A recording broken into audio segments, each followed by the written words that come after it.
Hey, what's going on, champs? I'm Aaron Deliosa. Welcome to an Immigrant's Life podcast. My podcast about immigrants, immigration, and everything in between. So, how are you guys? Staying away from trouble, social distancing, doing all the good stuff.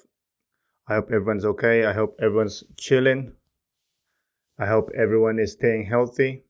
So, before we get to the good stuff, I want to talk about business as always. Please follow me on my Facebook, on Instagram, An Immigrant's Life. Share, like, review, and subscribe. I appreciate that. For the Apple listeners, hey man, 5-star, let's go. Write some review too, 2 seconds. If you really want me to continue this, and if you really care, and if you're enjoying this, that's the best way to support me, to be honest. That's the best way. Also, for the YouTube listeners, like, share, comment, and subscribe. Don't just watch it. I appreciate you watching it, but come on, take that extra step. Do me a favor, subscribe, because YouTube cares about those subscribers. And for the ones that doesn't follow me on social media and just listen to the podcast, I just want to let you know that we have hit 104 ranking in Canada for personal journal genre on Apple Podcasts. I really do appreciate that. Thank you very much. And I'm proud to share that to you guys. And let us keep rolling along, Let's crack that 100. And speaking of social media, I want to give a shout out to Roseanne Mendez Ibanez for guessing where my guest was a few weeks ago. For the ones that joined, thank you very much. And if you I'm gonna start doing this more. Since I enjoy the interaction, I'm gonna start doing it more. And so follow me on Facebook and Instagram. So enough of the business side. Let's talk about the episode. This episode is a good example of the power of the internet. The internet connects us to the outside world, and if you use it positively, good things will happen, and this is a great example. So, without further ado, let's get into the show. Isa, dalawa, tatlo. I know I say it all the time, but today we really have a very special guest. She's an adventurer, a high-level athlete, and an excellent podcaster. She plays tennis like Serena, and she's as beautiful as Adriana Lima. Everyone, please welcome Leticia Dos Santos. Oh, Teo, that's a great introduction. I appreciate all of that. I mean, I couldn't say more. Thank you. I'm Leticia Dos Santos. I'm originally from Brazil, and I'm currently living in the United States. But right now you're in Brazil, right? Right now I'm in Brazil because of the pandemic. Would you like to tell the listeners how we met? Oh, that's actually a great story.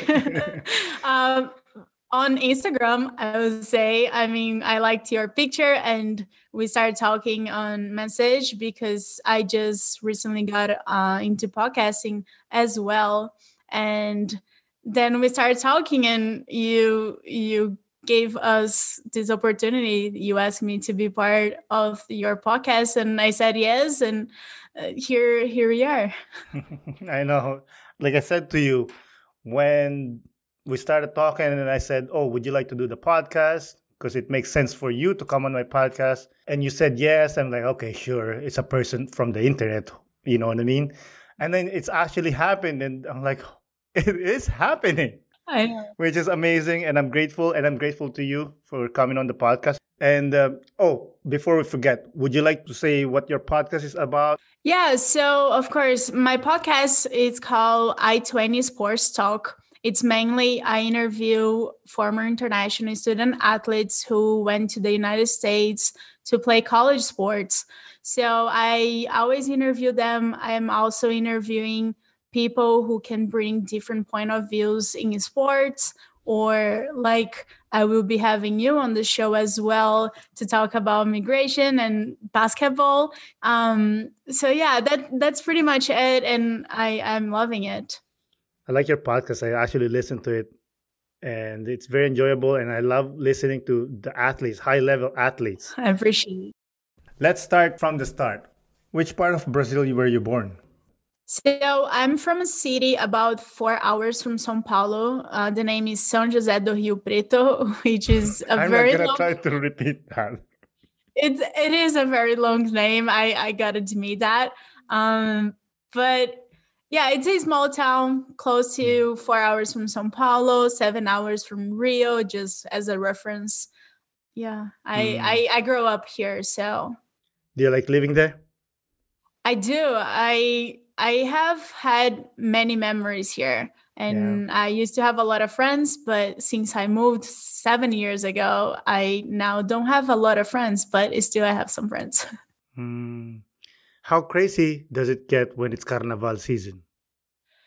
Ooh, in my city, it doesn't get very crazy because it's small compared to Rio and São Paulo.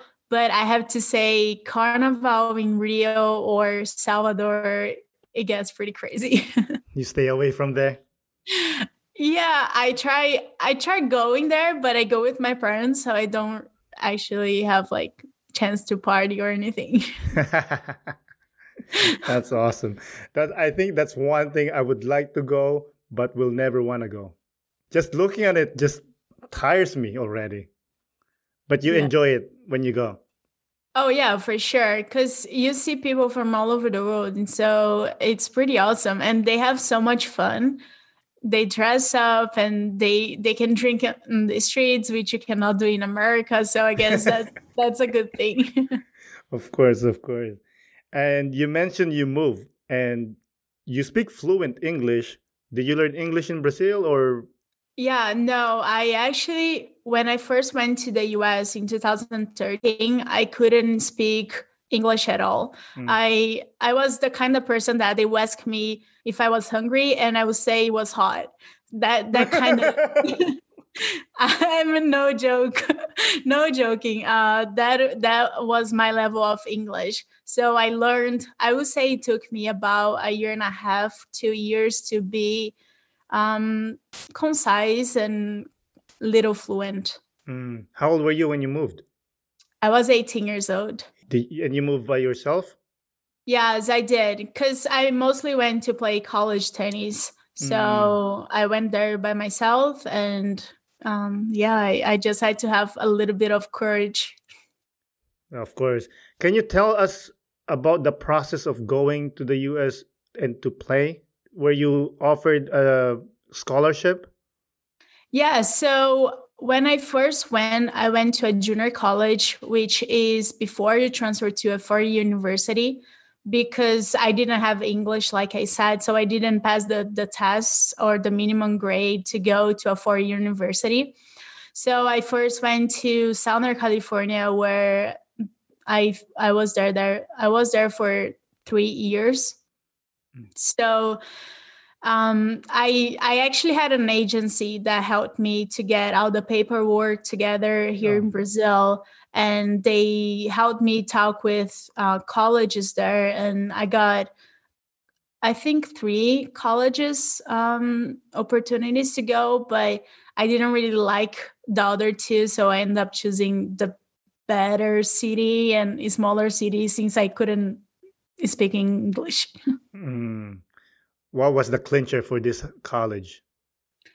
I think the weather. I mean, it was Palm Desert because, and it's actually the desert, and it's super hot during the summer. Ooh. But it's such a beautiful city, and the college was pretty good. The coach at the time, I heard she was like a mom, which turned out that she wasn't, and she actually left the year I got there. Mm. But yeah, and You they made her have a quit? yeah, no. I think I met her like for one semester, but we were not very close. And they also had one pro tennis tournament there, the BNP Paribas Indian Wells, Mm. which is a very big tennis tournament. So that definitely had a weight on my decision. Okay. So you have more reps. Yeah. Mm. And you did well? Um, I didn't play on that tournament because I wasn't that good, but I wish I was. But no, I did went there, and I was a ball kid the first 2 years. I was there for like Rafael Nadal, Roger Federer. No. I know it was such an awesome experience. Novak Djokovic and all the big players. So I got to watch them playing from close, and it was such a great experience. That's awesome. I bet you learned some tricks. Yeah, oh yeah, for sure. And mostly the mental side of the game, because they are amazing. They're so calm on court.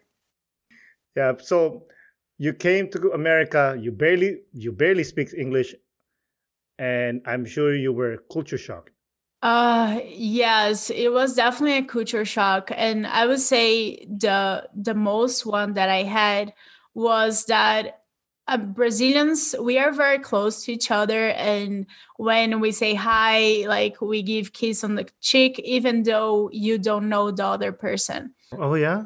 Yeah, so Oh. in when I first went to America, I was like, all right, note to self, just shake hands when you first meet them. So there's no problem. And that was definitely a hard thing for me, because I couldn't, I would say sometimes it was like in the beginning. Now I think I'm more American, because I actually come to Brazil and people come close to me, and I need my personal space. Like You the are personal American. space, the personal space that Americans usually want to. Mm. So my friends they are even like, they even joke about that. So Did you like the food in America? I did. I have to say that healthy food in America costs so much money. And I gained like 10 kilos, which it would be maybe like 20 pounds. I'm Mm. not sure. I gained that just like in maybe 5 months. That's not good for your career. I know it's not good. And I used to eat ice cream and cookies together, because ice cream by itself wasn't enough. So that's where I gained like so much weight. I know Americans love Brazilians. Did that affect you somehow? I mean, they have a way to think about Brazilians. I think Americans, they see Brazilians as like party time, and like bikinis and carnivals. And I went when I first went there, I was super shy, Hmm. so it was kind of hard for me to break that barrier of shyness, I would say. And I mean, they have a different view of Brazilians that we actually are. I will say that. Yeah, I see that. I see that. Was there any person that you leaned on when you were, homesick and questioning your decision of moving? Yeah, I mean, I was very lucky when I first went there, because I decided to live with a host family, which Mm. is they they host students from all over the world. And um I was so lucky, because it was BUNAs, and they helped me with everything I needed. And I am forever grateful, and I take them as my American family now. I go there all the time. I My car is actually there, so they're watching my car for me. So I would say it helped me a lot to have them Mhm. there, because they taught me English first of all, and they taught me the American culture, which Mhm. is amazing. And they do that for all the students they have and they host. So I would say they were the people that I would lean on when I needed some comfort, for sure. That's awesome. So, was it like a house and then you live in a basement situation? It is a house, and they have 5 rooms, other rooms, Mm. which other students come. So I lived with people from all over, from Germany, Japan, China, from all over the place. And it was super nice, because all the girls are super sweet, and we used to get along very well. With other girls, we'll get along and go hang out in each other's room. So it was a house, and they would make food for us, dinner, and we all sit down around the table and eat dinner together. So it actually gave me that family experience that I have back home, since I'm very close to my parents and my family in general. Mm. So you had other athletes that barely speaks English too, so you guys can practice your English without judging each other. Yeah. They were other students. They were not actually like athletes, but they were other students from the junior college. That's cool. And what did you take in that college? So I first got my associate degree in journalism at College of the Desert in Palm Desert. And then I transferred to a 4-year university because that's the way you need to do after you graduate from junior college. You go to a 4-year to get your bachelor's. And I went to Hawaii. Wow. Hawaii. Man, you're choosing the best spots. I know. I gotta say I was pretty smart in that decision. You mentioned to me offline that it was hard for you to go to Hawaii. Can you elaborate on that? Yeah, it was a pretty hard decision because once you want to transfer as a student athlete, you actually have to contact the coach and send your video playing tennis. And Hawaii was a place that I really wanted to go to. So I tried contact the coach, and we had like a little bit of miscommunication in the beginning. So I had a little trouble to my path to Hawaii, I would say, because of communication issues. And what do you mean by that? Sorry? What do you mean by miscommunication? Like language wise or what? Yeah, I mean, I think the coach was always super busy. So it wasn't, and I was a little bit in a hurry to get a scholarship and try to make my decision as soon as possible. So it took her a little bit of time to answer me and to kind of finalize the contract and everything. But we are super close now. And, I see that it was a miscommunication and a little bit of that. Did you get a scholarship moving to Hawaii? I did. I did get a scholarship. It wasn't what I wanted it, but it was good enough that I was fortunate enough that my parents could support me there with rooms and food. So that was definitely. I was definitely lucky that my parents could support me, even though I didn't get the amount of scholarship I wish. Because, if you don't want to play for college for anything, then, but, it was worth it because my experience there was amazing. Wow. So it sounds like you're very close to your parents. How hard was that leaving them? Yeah, I am actually very close to my parents, and it was pretty hard in the beginning, I would say, but they never thought I would be able to stay in the US for so long. And it is actually a surprise for them that I don't want to come back to Brazil. Why? Because I don't know, they never thought I would stay there, and because I was just so close with them, and I'm the youngest out of the other 2 siblings that I have, older brothers, and they never thought that. But I guess I proved them wrong. Yeah, maybe that's one of your inspiration to prove them wrong. They kept. Am I right? Yes, you are definitely right. It was like, I'm not gonna go back. I'm not gonna give up. But actually, it was hard, but I knew what I wanted it. And I wanted to learn English so badly. So that's why I probably stick with it. Are there schools of English school in Brazil? Yes, but I would say, I mean, there are a lot of English schools here that you can go to, but I would say that it's not as effective because, I mean, you go to class and you spend, I don't know, 1 hour learning grammar, and to be verb, something like super basic, and you don't actually speak, and then you go out of class, and you speak Portuguese for the next 6 days. So that didn't really work for me, and I tried that, but that didn't work. You know how I taught myself how to speak English? How? Watching TV. Yeah. And then just translating. I translate it myself. Whatever they're saying, I translate it to myself.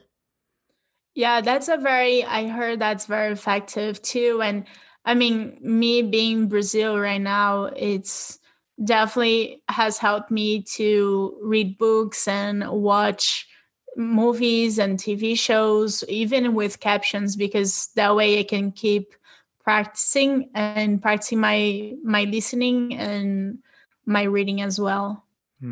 Yeah, it's English. English is the business language. Yeah, exactly. Like you were talking about is, you decided to do your podcast in English, and I as well decided to do mine in English. That way, it could reach as many people as possible. Exactly. So let's go back to Hawaii. How awesome was that to live in paradise?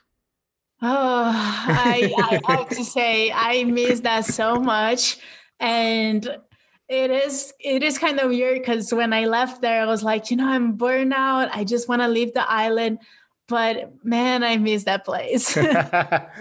You're so privileged of the beauty.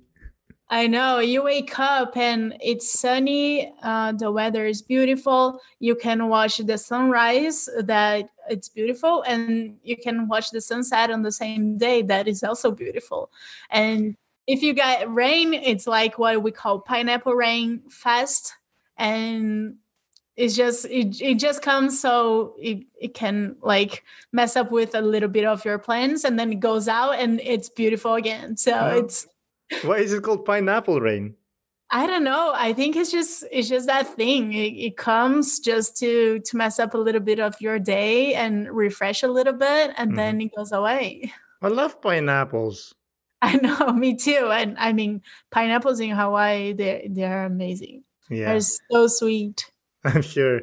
Actually, in the Philippines, we have plantations of pineapples. We're famous for that too. I mean, that's not as famous as Hawaii, obviously. That's awesome. Yeah. So I guess you went to the beach almost every day. Yeah, you know what? We used to practice right in front of the beach. So How can you focus? I know. So you'll be like, we'll be hitting the ball, and then it was just look across your inner partner, and you'll see the beautiful ocean. Is there like a rainy season? Like I wouldn't say that. I think it's the same weather all year around, because I spent the end of the year there one time with my family, and it was beautiful just as it was in May, August, June. What do you think are the difference between the mainlanders compared to Hawaiians? Oh, I would say that Hawaiians and people in Hawaii, they are so chill and they enjoy life to the fullest. I mean, in the mainland, if you say 8 a.m., it's going to be 8 a.m. In Hawaii, if you say 8 a.m., it can be 8:30, 8:40. It's a little bit very similar to Brazil, but Brazil is a little bit, it's more over the place. It's like if it's 8 o'clock, then probably will be 10 in Brazil. I have a theory about that. I know Brazil is not an island, but I call it island mentality because it's so beautiful where you're at, right? And you don't have to rush to go anywhere. Yeah. Just stay at the beach or, wherever you're staying that is beautiful. There's no rush because Filipinos are terrible too. Oh, really? Yeah. If you exactly, like you say, 8 o'clock, that's going to be 10 o'clock for sure. So if it's a surprise party, you better say, if you want it at 7, you better say 4 o'clock. Well, that's very interesting. I did not think it was like that in the Philippines, but that's pretty cool to know. Where did you have the most distraction, California or Hawaii? Uh, I would say probably California in the first couple years or Mm. the first year or so, because when I got there, I I got there with another like 15 other Brazilians, Mm. and we would speak Portuguese and we would party like 3 times a week. So I was more not focused. I was not focused as much there as I was in Hawaii. Hawaii, I was determined to focus on studies and playing. Of course, I still would go party and stuff, but I think in California, my first year, yeah, it was a little over the place. That's awesome, man. I want to talk about your tennis career a little bit. When did you start playing tennis? Yeah, I started playing tennis when I was 8 years old because of my middle brother. He was a very good tennis player, and I saw him playing all the time, so I wanted to try. And it ended up that I was pretty talented, so it Did was you a beat good him? thing. I would say when I was young, no, but I would lose a lot, and I would not be happy. Of course, he was stronger than me. I mean, he's still 3 years older than me, but now, yes, I do beat him. Did he go to university to play tennis? No, he actually, when he turned 16, he kind of gave up the tennis side of him because I think maybe it was a little bit too much pressure. And he also started like going out and meeting girls and Mm, wanting more that party side than the actual sports side. And I think he was always a little bit frustrated with tournaments. So I think maybe the pressure of playing mm, kind of made him make this decision. mm. Yeah, you mentioned about the mindset of a champion. That's really difficult to get into. Yeah, it is. And I mean, if you're not focused, then it gets pretty hard. I Hmm. mean, I would say sometimes I had distractions in the US and I had to pull it together. Even though I'm a very focused and determined person, I would still have those distractions because I mean you're in college, you always have some distractions happening. Like boys. Yeah, that too. But I would say like parties and maybe like some mental break and just I mean Mm. I'm a girl, so I would have some emotional roller coaster going on and that would get me a little bit distracted. What do you But mean by that? I would say maybe like some days you're just more sad than the others and you just want to lay down and cry. Why? That's like sometimes I that just happens. I don't know, maybe it's just the time of the month or maybe it's just something that bothers you and you cannot control, so yeah. And what do you do when that happens? I cry. No. Sometimes I would freak out a lot, but I think with maturity, I now just take the time and listen to my body Mm. and see that. I mean, if my body wants to relax that day, I'm going just to relax and watch a movie. And if I want to eat chocolate, I'm going to eat chocolate. Or I just listen to my body and what it's telling me. I love it. As the French Yeah. says, laissez-faire. They don't care. They'll do whatever they want to do. Yeah, no, that's perfect. That's awesome. Do you still train? I don't. I wish I was training because tennis it's my passion. I love tennis so much, and I don't train. Sometimes I play here where I'm living now, but I'm very excited that next semester I would be more often on the court with the tennis team. So I'm looking forward to that. But tennis is definitely a passion of mine, and I wish I was training as hard as I was when I was a player. But it's also like I have no motivation for that because I'm no longer on a team, so it's kind of hard. Mm. Yeah, that's hard. If there's no carrot in front of you to chase. Yeah. I get it. I get it. So you finished university in Hawaii? Yes, I finished university in Hawaii. I got my bachelor's degree there in communication studies. Hmm. Then I did 1 year of OPT, which is 1 year visa that I get after I graduate. So Hmm. I What's can, Sorry, what's OPT?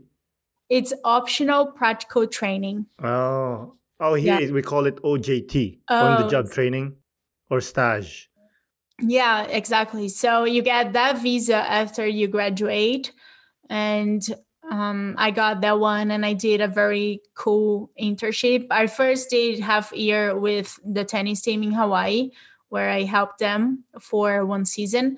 And then I moved back to Palm Desert when I first went to the US. Hmm.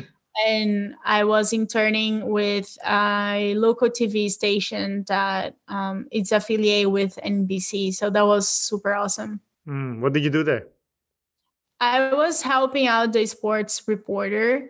It was kind of like a finding because like my host dad knew someone, then that knew someone, and then it was kind of like that path. Hmm. And it ended up being so great because I met some great people there, and the sports reporter she was amazing, and she helped me with everything. She taught me so much, and I'm forever grateful to for her. That's awesome. Did you meet anyone cool, like famous, great athletes? I sure did, and I got to go to the Dodgers Stadium with her, Hmm. and that was pretty awesome because they were revealing like the 2020 our Star game logo, and met. She was interviewing some famous athletes, and that was pretty cool. Wow. Did she ever allow you to like, oh, you know what? I'm lazy right now. Talk to him. No, no, no. She was never lazy. She will always do her job very well, and she's a great reporter. But I would help her with camera work and just anything she wanted it really, just as a production assistant. And sometimes I would take the camera and she will be Oh, interviewing. you shoot her? Oh yeah, yeah, I did. Sometimes I did because sometimes there was no like cameras to go with her, Hmm. and maybe sometimes it was just for a news package, and we would just record with the phone or a camera, and I would be the one behind it. No way. What do you guys use? Like a cell phone camera? You know what? We were shooting with camera, like a DSLR Mm. camera, a big one. But then one time we shot with her cell phone and it was so great. Then we just started doing that. And everyone in the newsroom was like, oh, what camera are you guys using? And I was like, oh, just my phone. And I mean, phones can do amazing things Mm. nowadays. So it's great. It was like the latest iPhone. So it was crystal clear. Hmm. Yeah, sometimes it's just really the lighting. Oh yeah, yeah, for sure. And I mean, in Palm Desert, we didn't really have that trouble a lot because it was always sunny outside and it was always good time to shoot. But when we would do inside, the camera will be with us, or we will have maybe like a light with us. Mm. I saw that I did some Googling and I saw that your college is close to Joshua Tree National Park. Did you go? I did not, and I still cannot believe I didn't have the chance to go there because I wanted to go there so bad, but I never found anyone to go with me. I Of course I drove through it, but I didn't get to go and camp there or do any exploring there. And don't like really, I am looking so forward to going back because I really wanted to go to that national park. I'm not gonna lie, I'm disappointed with you.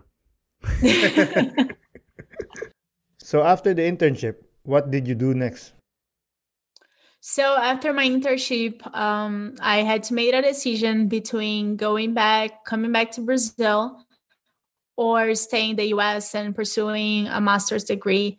And I just thought after my bachelor's, I didn't have them much experience to come back to Brazil and be successful here at what I want to do, which is sports broadcasting.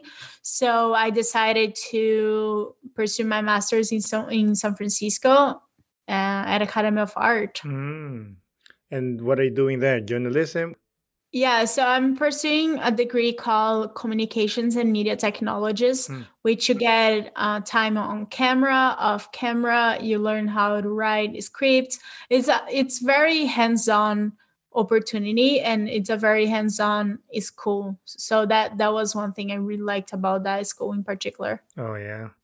I see a pattern here. You choose the best parts to go.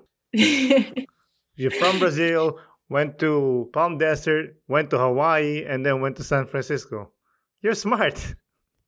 I know, right? But I actually didn't like the idea of going to San Francisco, but I have to admit, and I was just there for a couple months Mhm. before the pandemic hit, but it was actually super good to live there, and I loved it. I mean, I didn't have any friends there. I just had my roommates and some people, few people from school, but it was still so nice, and I could go everywhere. I could go to parks and just spend time on my own, and I just love that. Oh, yeah. I heard it's expensive. It is. Yes, it is very expensive. And like I said, in Hawaii, I had a little bit of scholarship. In San Francisco, I have nothing. So it turns out to be very expensive. But I think it can be rewarding in the future for sure. Oh, yeah, for sure. Well, do you go to work? Yeah, I mean, when you are studying the US, you cannot really work because of visa status. Oh. So unfortunately, I could not work in my first year there, but I can work starting in January because I have done halfway of my degree. Mhm. So I can work starting in January. So I'm looking forward to that too. That's awesome. Good luck on that. Thank you. Mm. Okay. So Palm Desert versus Hawaii versus San Francisco. If you could choose where to live, where are you going to live? Oh, that's a such a hard question because I think I nowadays I will probably go back to Hawaii because I just miss that place so much, and the freedom and the vibes there. But I also love Palm Desert, and the desert is like my heart because that's where like I grew up. Hmm. Um, like, so I don't know. That's such a You have to hard. choose. Okay, I would say Hawaii just Mm. because I can go on hikes and it's always a beautiful weather there. Sorry for torturing you. So you mentioned that you have to go back to Brazil when the pandemic hit. Was that a personal choice or the government of Brazil told the Brazilians, hey, come back? Because in Canada, when it hit, the prime minister said, hey, all Canadians need to go back home. Yeah, no, it was not like that here. I could stay there, but unfortunately, like you mentioned before, San Francisco is a very expensive city, Mhm. and the conversion of the dollar for Brazilian money was getting super high. And of course, I could not work there, so my parents were supporting me. And if they are getting paid in Brazilian money and I am spending in dollar, it becomes super expensive.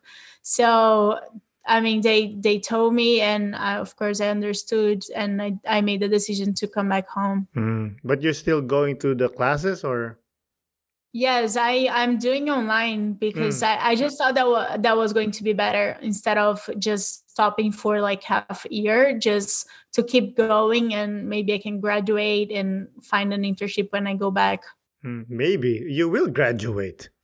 Yeah, no, I will graduate hopefully, but hopefully I can also get a job. Oh, you will, you will, you will.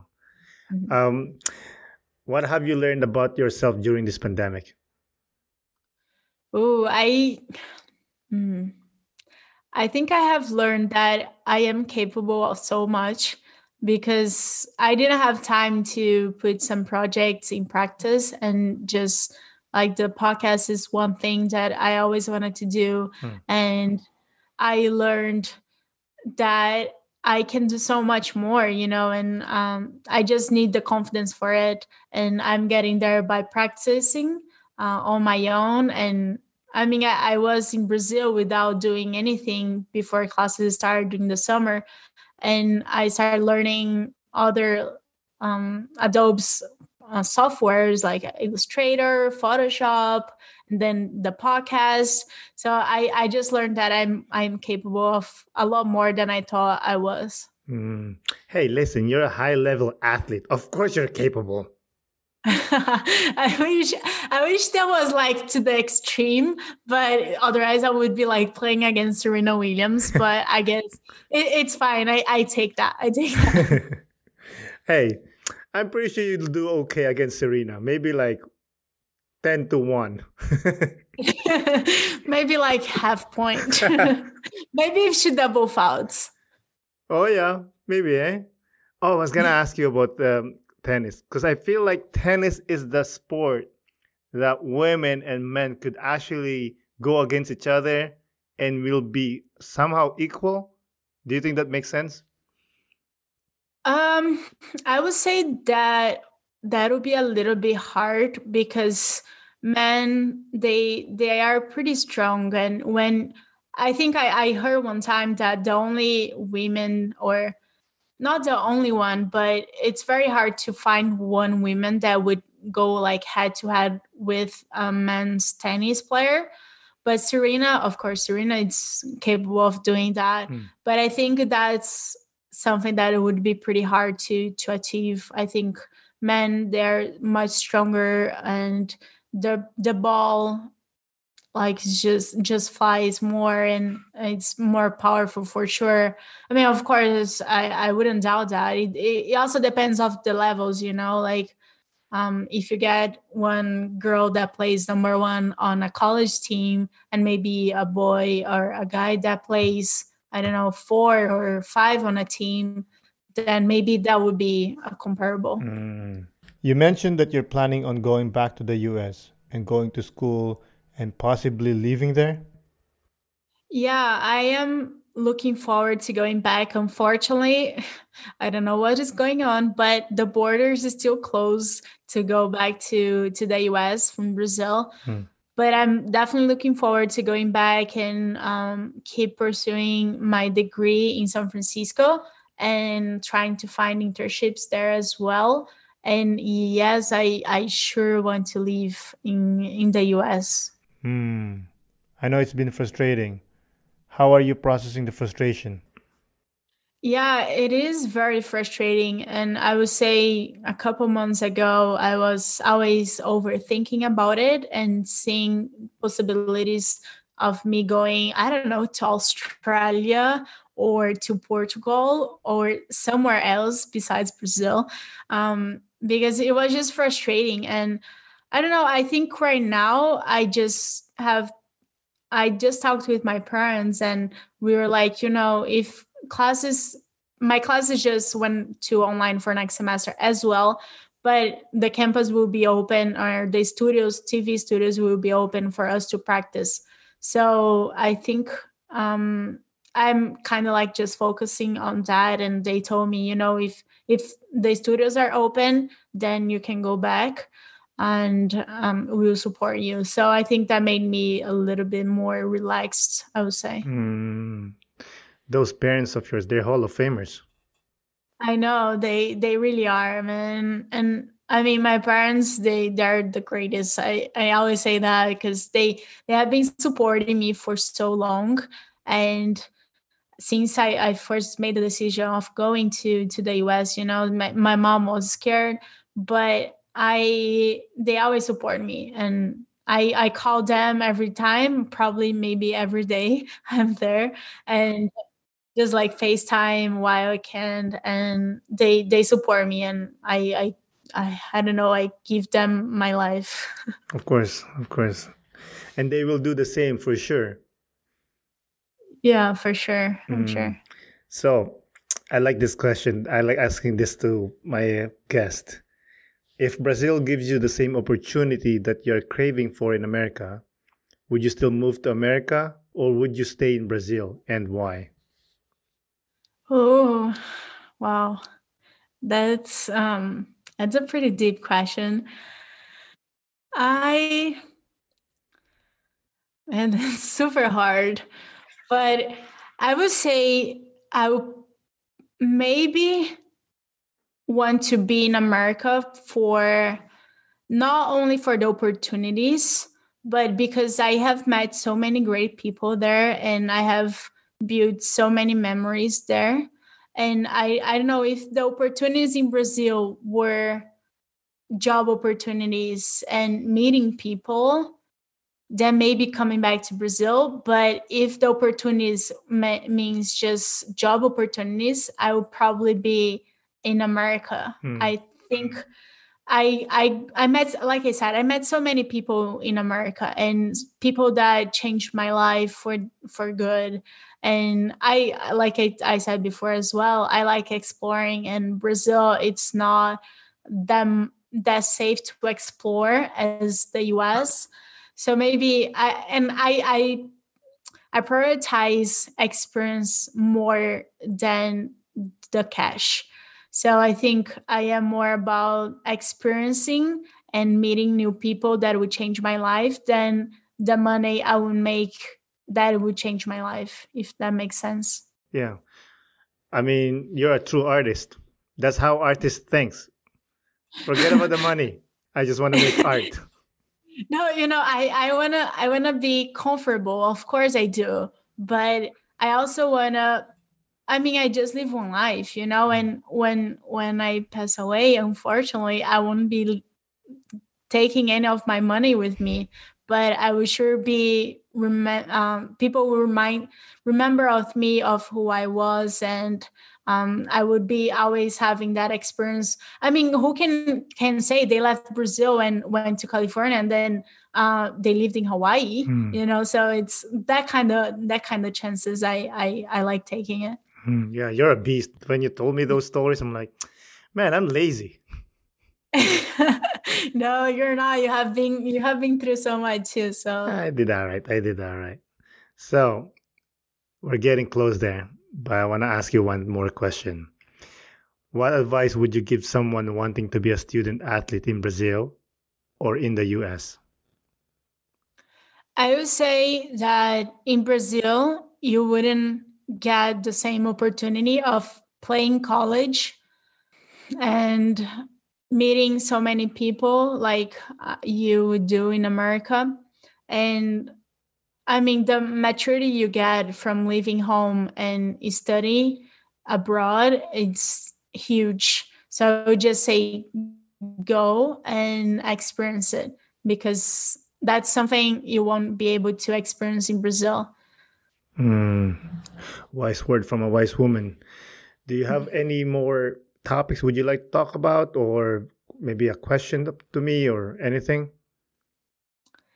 Um, how would you compare yourself from the time you moved to Canada to like who you were before to who you are now? Oh, great question. Hmm. That guy that moved here was arrogant, clueless, and just full of shit. I'm more mature. I'm really grateful that this opportunity was given to me. I'm not I say it all the time that I did nothing to have this opportunity.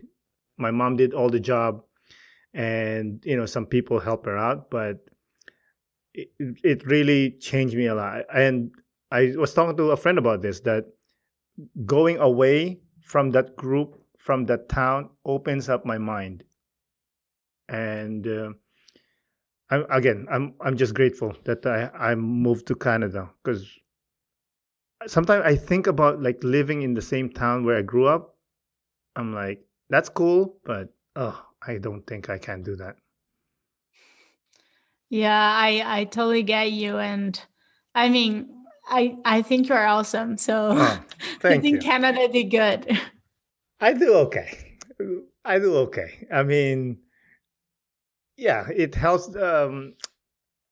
As I get older, and the more I look into towards myself and assess myself, time gives you wisdom, like experience. Yeah. Like sometimes I look at pictures of myself when I was younger or a video sometimes, and I'm like, you don't know anything. But obviously, I had to go through that to be this person. I'm not perfect. I'll never be perfect, but I'm trying.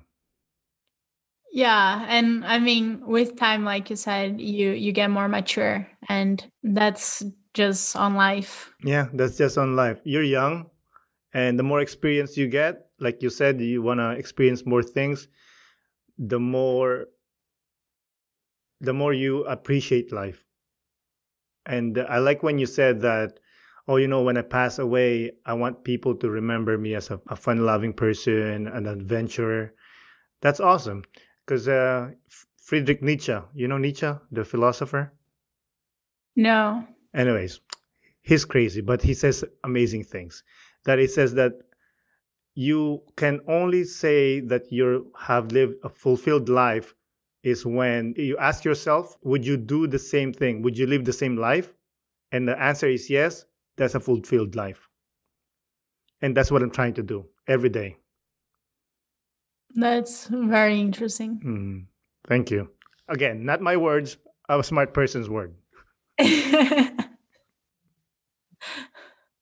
So, do you have any parting remarks or advice for us? um no, I mean, I would say that going out of Brazil and leaving my mom's and my parents' wings was probably the best decision I have ever made. Like I said, I can go anywhere in the world and I would have friends from France, from Germany, from Japan, from China, from everywhere, So I think going on your own slash with supports, of course, of your parents, it's something I would definitely recommend. And I mean, if you have the chance, why not? And that's definitely something I take with me for sure. Hmm. You're an inspiration, Leticia. Thank you so much. And thank you for doing the podcast. Oh, thank you. I really appreciate. I mean, we had such a great talk, and I mean, I would always tell our story to everyone because I think that's so cool. And like you said, internet. I mean, internet's great. Hmm. So I really appreciate your time and the podcast. For sure. Thank you. Have a good evening. You too. Bye. Bye. Again, Leticia, thank you for coming on the podcast. I really do appreciate it. Thank you, listeners. As always, this is Aaron Deliosa for An Immigrant's Life. See you guys later.